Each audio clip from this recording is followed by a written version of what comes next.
En 2005 se tient la Star Wars Celebration, une conférence faite pour les fans assez célèbres qui existent toujours aujourd'hui. Et c'est à cette même conférence que George Lucas va faire une annonce de malade. Il va annoncer ni plus ni moins la première série live-action de l'univers Star Wars. Et elle est sous-titrée tout simplement Underworld. On revient là-dessus. Le projet, il est très ambitieux quand il est présenté par Lucas et McCallum, un producteur exécutif qui a notamment beaucoup travaillé lors de la prélogie. La série est coécrite par les deux et l'idée est tout simplement de s'attarder entre les épisodes 3 et 4. Le style de la série se veut être plus sombre, on abandonne le côté un peu bon enfant. L'idée est de s'éloigner le plus possible des films avec très peu de personnages issus de ces derniers et surtout la volonté de s'attarder sur des personnages un peu extérieurs voire même très secondaires. Et ça va même plus loin que ça parce qu'on parle même de l'utilisation parfois de certains personnages de l'univers légende de Star Wars. C'est notamment le cas de l'acteur Sam Witwer, le gars qui fait la motion capture et la voix du personnage de Galen Marek dans les jeux vidéo Le Pouvoir de la Force. McCallum va même donner plusieurs détails sur l'idée de production de la série. Il parle d'adopter le même système de production qu'ils avaient emprunté pour les aventures du jeune Indiana Jones,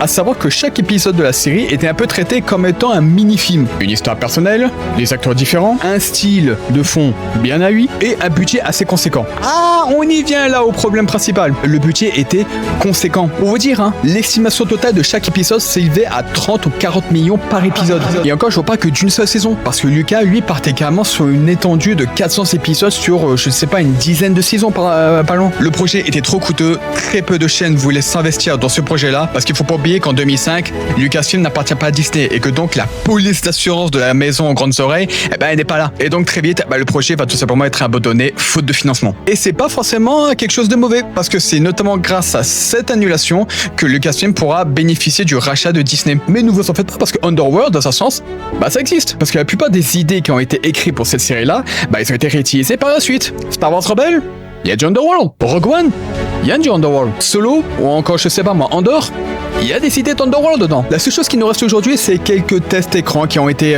dévoyés il n'y a pas si longtemps. Mais toi, dis-moi, qu'est-ce que tu en aurais pensé de cette série si jamais elle serait sortie? Et aussi, quelle est ta série Star Wars préférée?